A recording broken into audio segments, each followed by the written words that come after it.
So just a little short one. It is my first day back in the gym, as in going to a gym.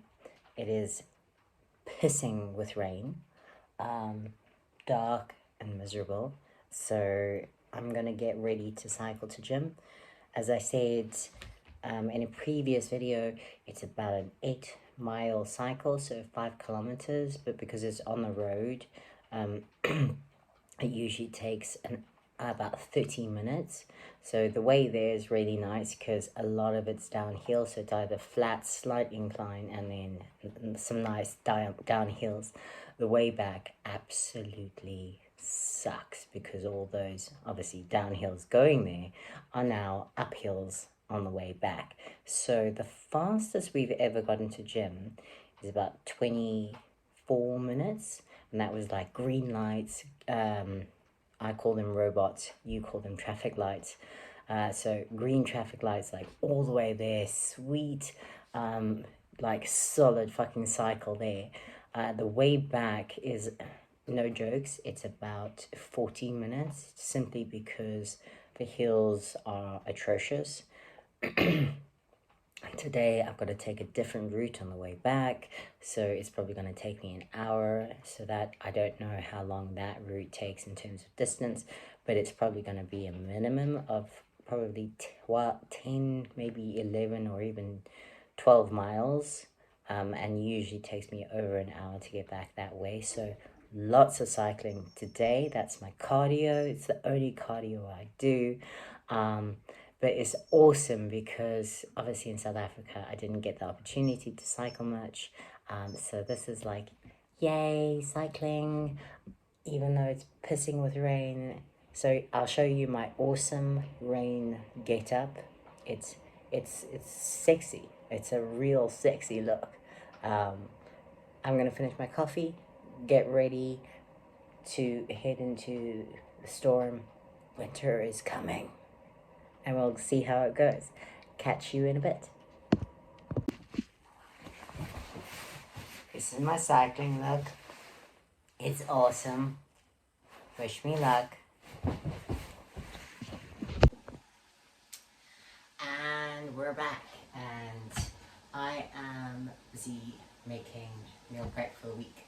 So I thought I would multitask and tell you a bit about my training, how everything went, and then a bit about meal prep and exactly what I get onto. So without further ado, I feel like I'm like Hugh Hefner, like you know, a mixture between Hugh Hefner and Marvel's, just like, you know, welcome to cooking in the kitchen with some meat. So essentially, training did not go as planned, or at least not as planned, because obviously I wanted to squat. So rode to gym and did my mobility, stretched, warmed up, got ready to squat, and immediately just like felt tightness in my hamstring. Like it's feeling better, but I didn't want to push it. And I've done this in the past where I start training and I kind of feel the niggle and I'm like, fuck it, I'm just gonna do it anyway, and I train through the pain and it just doesn't end well. So I'm actually being good, and I decided to leave squatting. So in theory, week 1 I should have back squatted on Monday, 505, and then front squatted on Thursday, 505, and of course I did neither. So I will have to see how next week goes, and hopefully I'll be squatting by the end of next week at the latest, but I am just going to feel it out and decide exactly what I'm going to do regarding the squats, whether I replace it with another element, I don't know. What I did end up doing was my strength work on my muscle ups. So I'm not going to go into technique of muscle ups because I've literally just started doing them. I've been doing them for literally about 2 weeks. This is the second attempt at doing weighted muscle ups, and I was so over the moon, like so happy. I managed 7.5 kilograms. So the first time I did it, I managed 1 rep on 1.25, then I did 1 rep on 2.5 kilograms, then I did one on 3.75, my math sucks, but a 1.25 plate, it's a 2.5 plate, and then I managed one on 5 kilograms. This time, epically excited, I managed one on 2.5, two on 5 kilograms, then wasn't too sure whether I should stay on 2.5 and just do 5 sets of 2 on 5 kilograms, but decided to test out and go a little bit heavier. So then I did 1 rep on 6.15, and then 1 rep on a very, very ugly rep on 7.5 kilograms, and then I failed my 10 kilograms. So I'm probably going to treat the muscle ups again. I don't know what I'm doing in this regard, so this is just my personal intake of what I'm deciding to do and what I've kind of discussed with Kevin, is that I'm going to do, like my strength and my other strength elements, I'm going to do probably not 5 of 5, because I don't think I could do 5 weighted muscle ups, but I'm going to do like 5 sets of 3 weighted, then 4 sets of 2, and then 3 sets of 1 to 2 in my final week.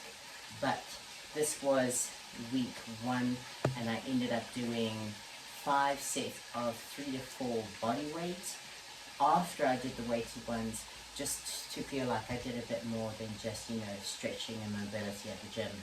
And then I cycled home, and now I am meal prepping. So I feel like after each time I do these videos, I feel like I've missed out on a whole bunch. So I'll probably recap stuff as I go. So anyway, so I've already started chopping and everything for meal prep for the week. So this is a really, really cheap and easy way to get in your protein and get in some yummy meals, cooking in bulk. Step 1, now instead of adding additional fat to my meal, I like to just take the beef. So there's 1.5 kilograms of beef, and I'm just rendering off the fat that's in there, and I'm going to caramelize and brown the meat, not the feet. Don't cook feet. That would be disgusting. I'm rendering off the meat, browning it off nicely, and I'm going to use the fat from the beef to caramelize all my vegetables. So that's how I do it. So I'm not adding extra calories. I'm using the calories or the fat within the meat, rendering it out and using it to caramelize everything and make it a little bit, adding more depth of flavor to the meat, and an easy, simple way to do it without adding extra calories to it. So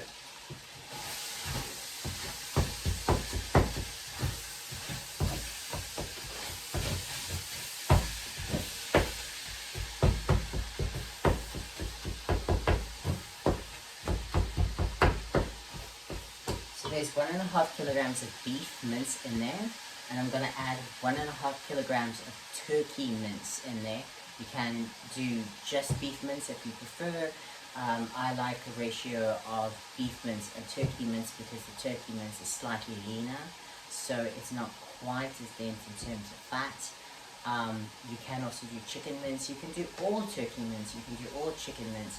Obviously, just remember, it's harder to render out and brown off the leaner cuts. So if it's a really, really, really lean, like 2%, 3%, which I wouldn't recommend because it will be quite dry and you can't really then stew the meat like I'm going to do for several hours to really enrich it and delve into the flavors. So choose, and obviously red meat is so good for you.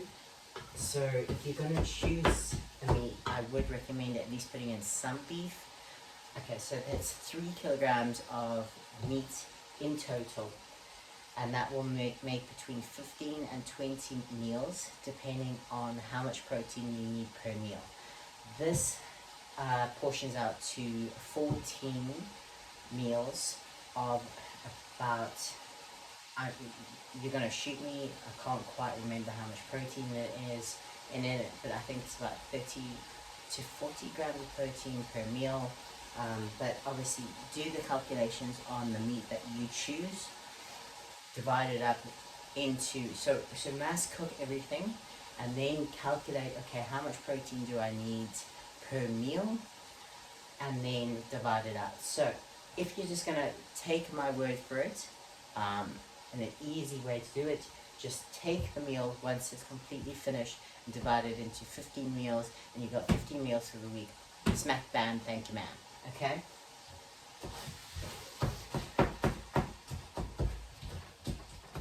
So with it, an awesome way I've learned to cut peppers, so you literally just slice them in half, okay?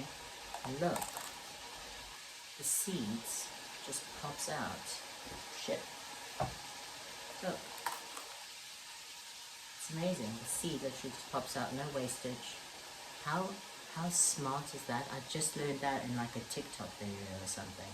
I'm just like, that's amazing, because I used to, manually try to cut out the seed. So just roughly cut these peppers into chunks.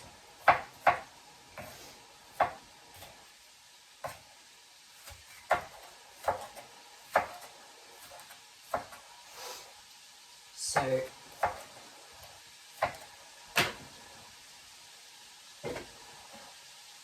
I'll just do it again, because I'm still amazed by this. So you just kind of cut pepper in half, okay, without cutting through this stalk, and then look, just watch, it's magical. Yeah, look, the seed stays. Look, it's amazing, just wow. And the other side too, so we just go, it's amazing. Anyway, okay, so we cut up the peppers.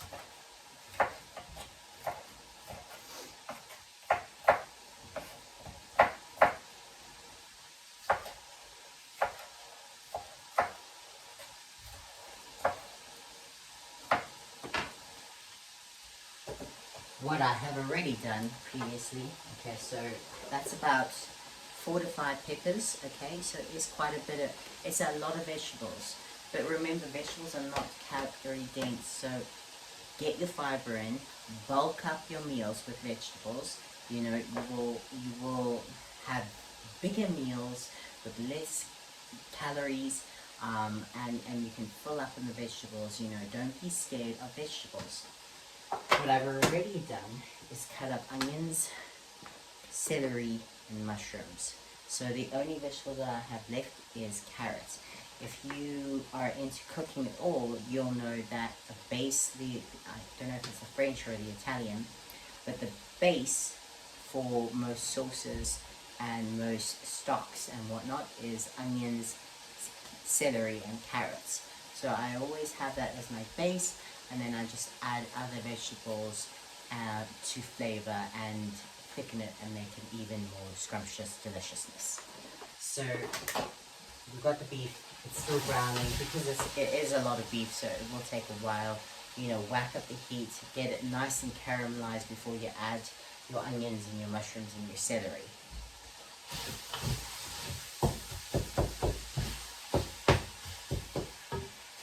What I wanted to showcase by doing this with you is that this is considered diet food, right? This is diet food. It's whole.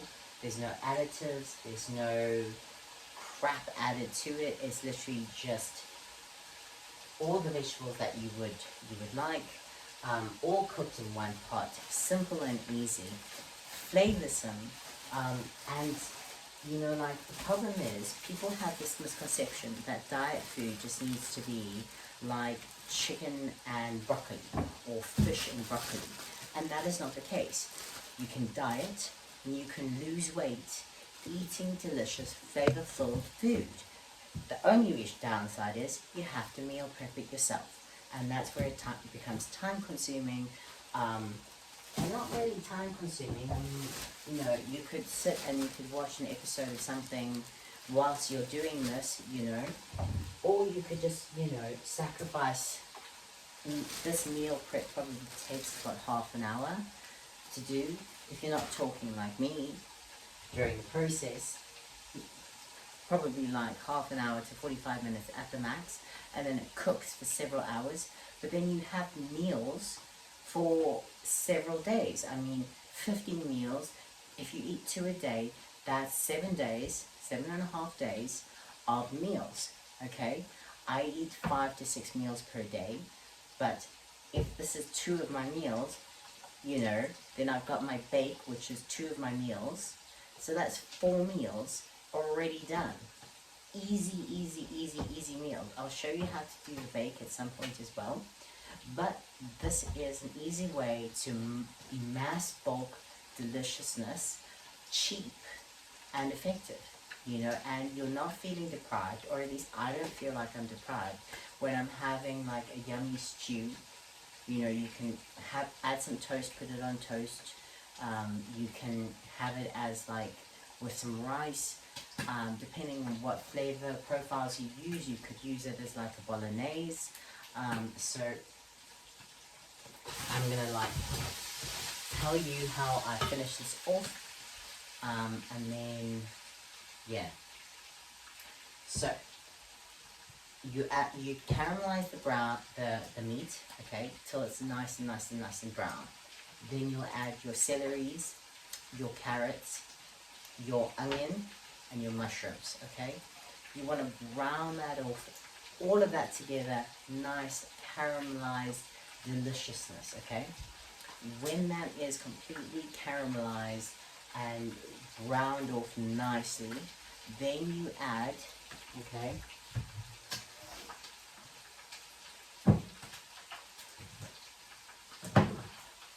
so I add half a tube of tomato puree, okay? Now if you're from South Africa, you will know what bovril is. If you're not from South Africa, try bovril. Otherwise, you can do Marmite, okay? If you don't know what either one of these are, they're just like salty, umami deliciousness. It's kind of like adding stock. Okay, you can just add stock powder if you can't get hold of these, and if you don't like these, just add stock cubes to it. Just obviously when you're reading the ingredients of the stock, try to get ones that have as little additives, preservatives, sugar, etc. I used to just make bone broth, but it's actually ridiculously hard to get bones in the UK. In South Africa, you can actually just walk into any Checkers or ShopRite or Mr. Price, not Mr. Price, Pick and Pay, and they will have bones and chicken necks and chicken feet and hooves and stuff, and you can literally just walk into anyone and buy the ingredients to make bone broth. Whereas in the UK, it's like actually quite difficult. Even if you go to a butcher, they don't sell bones. Like, I don't understand. It's so peculiar to me. You literally struggle to buy bones. And if you say to the butcher, I just need bones, they kind of look at you quizzically. You're like, I just want bones, I'm making bone broth. So it's quite weird. If you've got the time to make bone broth, do it. That's first choice. Second choice being bovril, Marmite. Third choice being just stock cubes, okay? So you add those. It's not many calories, lots of flavor, but do remember that these are high in salt, so add less salt, because the last thing you want to do is oversalt your food. So because you're adding stock, which will have a salty flavor to it, add less salt and make sure that you don't oversalt your food. I've done that before. Oopsie.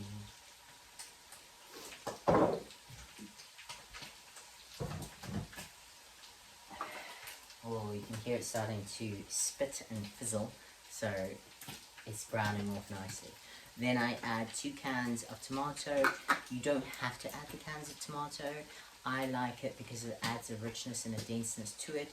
The tomato puree is enough, but you can obviously add canned tomato as well, and depending on budget, you know, decide what you want and what you don't want.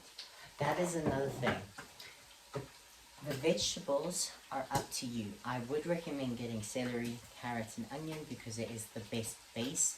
I believe, I mean, if the Italians do it and the French do it, then, you know, they're doing something right because they're the best cooks in the world.